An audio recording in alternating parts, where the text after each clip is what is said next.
Sebagian besar dari kita mungkin sudah pernah melihat berita-berita yang berkaitan dengan uji COVID-19. Mulai dari berita mengenai rapid test, PCR, kemudian ada juga berita mengenai reagen untuk PCR, primer untuk PCR, dan berita-berita lainnya. Tapi yang mungkin banyak belum paham adalah apa itu sebenarnya rapid test, apa itu sebenarnya PCR, dan berbagai macam istilah yang juga sering disebut di berita-berita ini. Hai, perkenalkan nama saya Arsa, dan pada video ini saya akan menjelaskan mengenai uji COVID-19 menggunakan rapid test dan PCR. Pertama, saya akan menjelaskan dulu tentang rapid testing. Rapid testing ini nama lainnya adalah rapid immunoassay, dan ada terdapat dua macam rapid testing. Yang pertama adalah antibody testing, yang menguji keberadaan antibodi spesifik coronavirus di dalam darah pasien. Yang kedua adalah antigen testing, yang mengukur keberadaan partikel virus pada saluran pernafasan atas pasien. Cara menggunakan rapid testing itu adalah dengan meneteskan darah atau cairan dari pasien ke dalam lubang yang sudah disediakan pada alat rapid testing. Kemudian setelah diteteskan, setelah ditunggu beberapa menit, sekitar 15-30 menit, akan tampak adanya garis pada kotak yang sudah disediakan jika hasilnya adalah positif. Cara menggunakan rapid testing ini sangat mirip dengan menggunakan alat uji kehamilan, karena cara kerjanya memang sangat mirip. Sama-sama mengandung suatu antibodi yang didesain untuk mendeteksi adanya suatu zat tertentu. Kalau pada alat uji kehamilan, yang dideteksi adalah hormon yang dihasilkan oleh janin. Kalau pada rapid testing, yang diuji adalah keberadaan antibodi atau antigen komponen virus. Karena mudahnya penggunaan alat ini, pengujian rapid testing bisa dilakukan hampir di mana saja, dan petugas yang mengujinya juga tidak memerlukan suatu pelatihan yang rumit. Karena itu, rapid testing adalah pengujian yang paling sering digunakan dan paling diandalkan untuk pengujian tahap pertama. Seperti yang sudah saya sebutkan tadi, antibody testing adalah uji untuk mendeteksi keberadaan antibody yang spesifik untuk virus COVID-19. Antibody ini ada banyak macamnya. Ada yang bernama IgD, IgE, IgG, IgA, IgM. Dan antibody-antibody ini memiliki karakteristik yang berbeda-beda. Untuk uji COVID-19 ini, ada dua macam antibody yang ingin dideteksi. Ada IgG dan ada IgM. Kedua jenis antibody ini memiliki perbedaan utama pada kapan mereka dihasilkan. Untuk IgM umumnya dihasilkan pada fase awal infeksi, sedangkan IgG umumnya dihasilkan pada fase akhir infeksi. Jadi kalau seorang pasien diketahui positif COVID-19 dan hasilnya adalah antibodi IgM, itu garisnya lebih tebal jika dibandingkan dengan IgG, artinya infeksinya terjadi relatif baru. Sedangkan kalau yang tingginya adalah IgG, artinya infeksinya sudah lumayan lama, bisa lebih dari 2 atau 3 minggu. Jadi, dengan membaca hasil ini, tidak hanya kita bisa tahu kalau seorang pasien itu positif COVID-19 atau tidak, tapi juga bisa memperkirakan kapan dia terinfeksi. Kelebihan dari antibody testing ini adalah dia sensitif meskipun jumlah virus sedikit. Jumlah virus sedikit ini tuh umumnya terjadi ketika infeksi sudah berlangsung cukup lama, mungkin sekitar lebih dari 2 atau 3 minggu. Pada saat itu, virus ini umumnya diperkirakan sudah tidak bereplikasi cukup banyak lagi, sehingga jumlahnya juga tidak terlalu banyak di dalam tubuh pasien.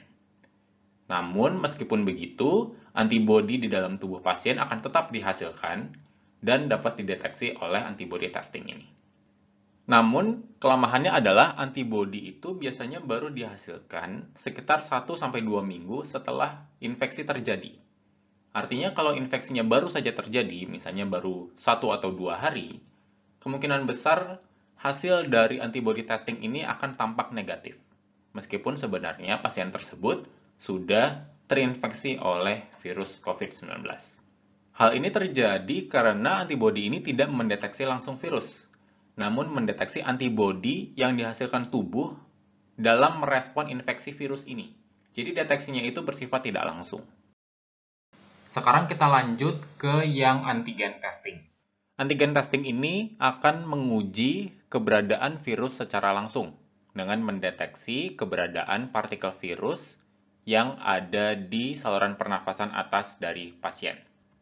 Karena uji ini mendeteksi virus secara langsung, tes ini akan sensitif pada saat fase penularan atau pada saat tubuh pasien sedang menghasilkan virus dalam jumlah banyak.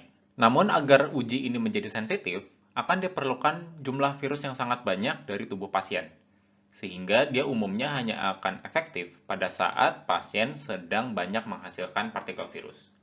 Kalau misalkan fase infeksi ini sudah lewat, misalnya sudah lewat seminggu atau lebih, virus ini akan dihasilkan dalam jumlah yang jauh lebih sedikit dibandingkan sebelumnya, dan pada saat ini uji dengan antigen umumnya akan menjadi kurang efektif dan akan mendapatkan hasil negatif meskipun pasien tersebut sebenarnya sudah terinfeksi oleh COVID-19.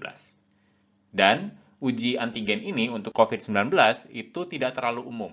Sebagian besar rapid test yang ada saat ini adalah yang tipe antibody. Sekarang kita lanjut bahas PCR. PCR adalah polymerase chain reaction. Metode ini adalah metode perbanyakan DNA atau material genetik di dalam laboratorium, dan setiap jenis makhluk hidup akan memiliki material genetik, baik itu manusia, tumbuhan, bakteri, maupun virus. Dan setiap jenis makhluk hidup akan memiliki urutan DNA yang spesifik. Artinya akan ada urutan DNA yang hanya dimiliki oleh manusia, dan akan ada urutan DNA yang hanya dimiliki oleh virus, termasuk virus penyebab COVID-19. Urutan DNA spesifik inilah yang menjadi target dari PCR. PCR akan memperbanyak urutan DNA spesifik tersebut, sehingga dapat terdeteksi. Cara kerja PCR kurang lebih seperti ini. Pertama, kita dapatkan dulu virusnya.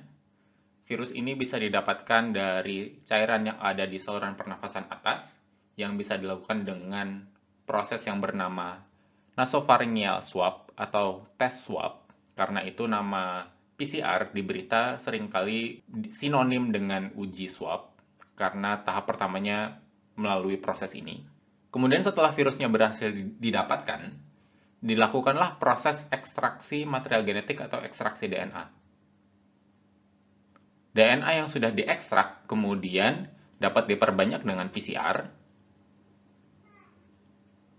Setelah itu, DNA yang sudah diperbanyak ini dapat kita deteksi menggunakan metode lain yang bernama elektroforesis.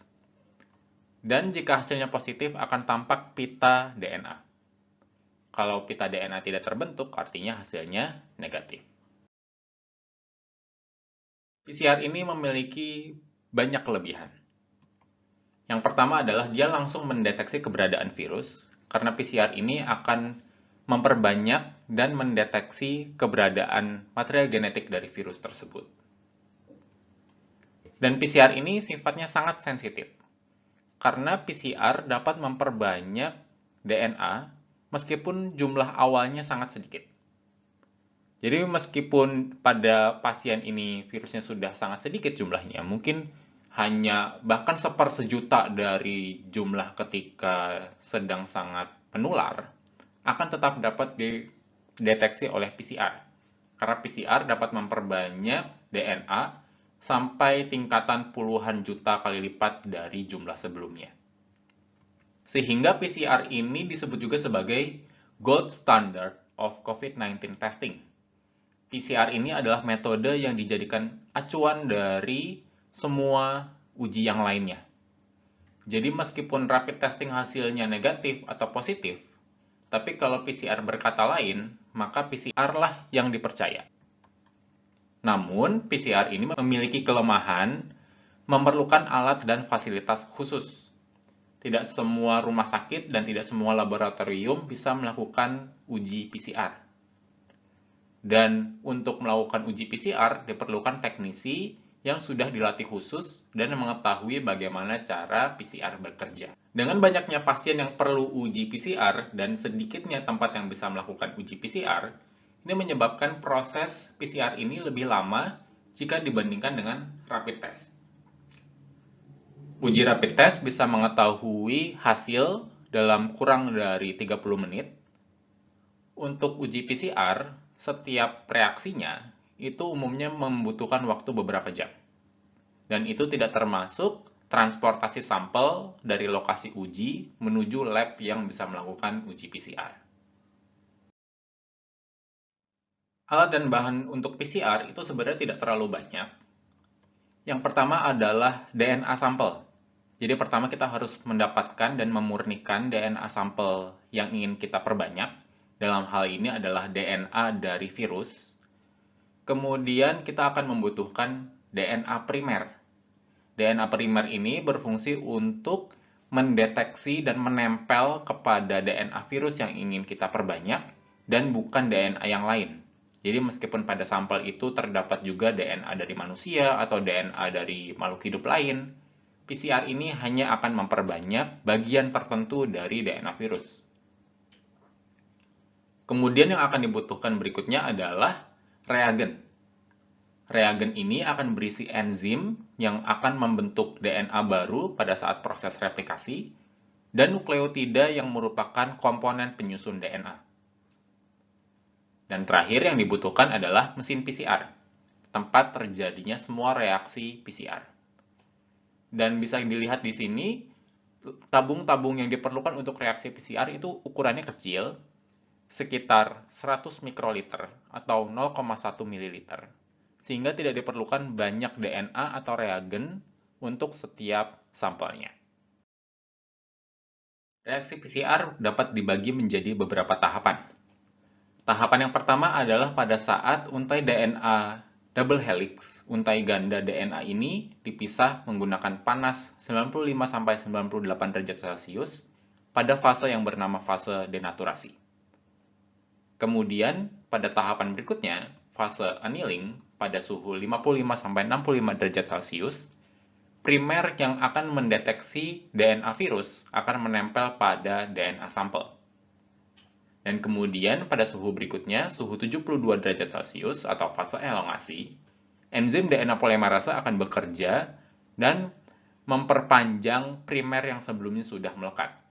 Sehingga pada akhirnya akan dihasilkan 2 DNA baru dari 1 DNA sampel. Kemudian, ketiga tahapan ini akan diulang-ulang berkali-kali, biasanya 15-30 kali. Dan pada setiap tahapan ini DNA-nya akan bertambah 2 kali lipat. Dan pada saat dilakukan PCR ini, karena primer ini hanya akan melekat pada lokasi yang tertentu, dan sudah kita desain sebelumnya, pada akhirnya akan terbentuk fragmen DNA yang jauh lebih kecil jika dibandingkan dengan DNA sampel, dan hanya akan mencakup area yang spesifik. Dalam hal ini adalah area yang spesifik untuk virus. Jadi ada bagian DNA dari virus yang akan dengan pasti dapat diidentifikasi sebagai virus penyebab COVID-19. Karena itulah PCR ini bersifat sangat spesifik. Dan karena setiap kali reaksi itu jumlahnya bertambah 2 kali lipat, akan juga menjadi sangat sensitif. Maksudnya, meskipun jumlah awalnya itu sangat sedikit, tapi pada akhirnya akan dapat memperbanyak area yang spesifik dan dapat dideteksi. Virus penyebab COVID-19 adalah virus yang bernama SARS-CoV-2, yang sangat berkerabat dengan virus penyebab SARS yang terjadi pada awal tahun 2000-an. Virus ini adalah virus yang digolongkan sebagai virus RNA, yang artinya dia memiliki molekul RNA sebagai material genetik di dalam virus. RNA ini memiliki sifat yang berbeda dengan DNA. Dia memiliki struktur yang berbeda, sehingga tidak dapat langsung digunakan untuk proses PCR. Karena itu, untuk deteksi COVID-19 ini, diperlukan proses PCR yang berbeda dengan proses PCR yang ada pada umumnya. Caranya adalah dengan metode reverse transcriptase PCR atau RT-PCR. Target utama dari RT-PCR bukanlah DNA, melainkan RNA. RNA ini bisa ditemukan salah satunya pada mRNA tubuh yang berfungsi pada saat proses sintesis protein dan pada genom virus RNA. Cara kerjanya kurang lebih seperti ini. RNA yang sudah diekstrak, dia akan dibuat versi DNA-nya menggunakan enzim reverse transcriptase. Produk enzim ini yang bernama cDNA atau complementary DNA dapat diproses pada reaksi PCR yang ada pada umumnya. Dan jika pada sampel terdapat partikel virus, maka hasilnya akan positif dan dapat tampak pada hasil elektroforesis. Nah, pada situasi wabah COVID-19 ini, di mana kecepatan uji itu menjadi sangat berharga, ada cara untuk melewati proses elektroforesis ini. Caranya adalah dengan menggunakan kuantitatif PCR atau qPCR. Dengan qPCR, kita dapat menghitung amplikon atau produk PCR pada saat reaksi sedang berlangsung di dalam mesin qPCR atau secara real time. Hal ini dapat dilakukan karena pada qPCR digunakan nukleotida atau zat penyusun DNA yang sudah dimodifikasi dengan ditambahkan penanda. Sehingga setiap kali produk PCR dihasilkan, maka mesin qPCR akan dapat langsung mendeteksinya. Kemudian, konsentrasi dari DNA produk PCR ini dapat diukur dan ditampilkan dalam bentuk grafik. Jika garisnya semakin tinggi, artinya konsentrasi produk PCR semakin tinggi juga. Dan setiap garis itu adalah konsentrasi produk PCR pada setiap sampel yang berasal dari pasien yang berbeda-beda. Garis yang sudah di atas ambang batas tertentu itu menandakan bahwa hasilnya adalah positif. Dan posisi yang berbeda, itu antara yang kiri dan kanan, itu menandakan konsentrasi virus yang berbeda. Jika posisinya lebih kiri, artinya grafiknya itu naik lebih awal, artinya konsentrasi DNA awalnya lebih tinggi, yang menandakan bahwa partikel virusnya konsentrasinya juga lebih tinggi, dibandingkan dengan garis yang naik lebih belakangan. Jadi menggunakan qPCR ini, kita tidak hanya dapat mengetahui sampel mana saja atau pasien mana saja yang positif COVID-19, kita juga dapat mengukur pasien mana yang memiliki virus lebih banyak dan pasien mana yang memiliki virus lebih sedikit. RT-PCR dan qPCR hanyalah dua di antara berbagai macam variasi PCR. Ada multiplex PCR, overlap extension PCR, assembly PCR, Sanger sequencing, dan juga PCR-directed mutagenesis yang merupakan berbagai macam variasi PCR yang dapat diaplikasikan untuk dunia medis, bioteknologi, forensik, dan juga arkeologi. Jadi PCR ini tidak hanya dapat digunakan untuk diagnosis COVID-19, tapi juga merupakan teknik yang sangat integral untuk berbagai macam bidang ilmu yang lain, seperti yang ada di sini. Nah, jika masih ada pertanyaan mengenai uji untuk COVID-19, baik mengenai rapid testing maupun PCR, silakan tanyakan di komen di bawah. Atau kalau misalkan ingin request video-video yang lain, misalnya ingin video mengenai PCR secara lebih detail, atau ingin tahu apa yang terjadi pada berbagai macam modifikasi dan variasi PCR itu, atau berbagai metode dan aplikasi dari PCR di berbagai macam bidang ilmu yang lain, seperti bioteknologi, medis, dan lain-lain. Silakan tanyakan dan request di komen di bawah, dan saya akan membuat video tentang materi-materi ini. Terima kasih banyak sudah menonton video ini. Kita ketemu lagi di lain kesempatan.